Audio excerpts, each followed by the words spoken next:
I have been a very big advocate recently that the UFC nowadays is a lot more skilled than it was back in day, as in it's a lot harder to win the belt.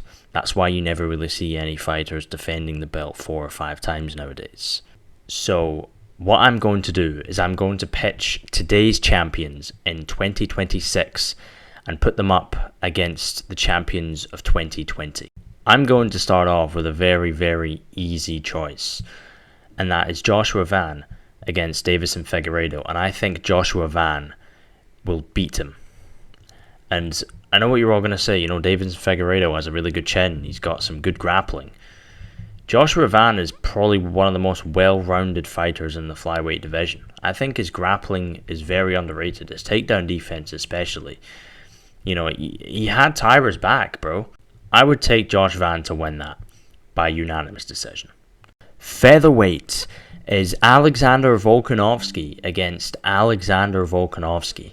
And I don't know about you guys, but I'm going to be taking Alexander Volkanovski to KO Alexander Volkanovski. Lightweight. You're not going to like this one. I'm going to be taking Topuria to KO Khabib. That is not that crazy to say. I think Topuria will scramble well in the grappling, and I think he's going to catch him. It will be a collective combination. It won't be a one-punch KO. He'll have him against the fence, body shots, rip him. Topuria would KO him, man. I don't even think that's crazy to say. This is Lockdown Fight Island Adesanya against Sean Strickland. And I still think Sean Strickland wins.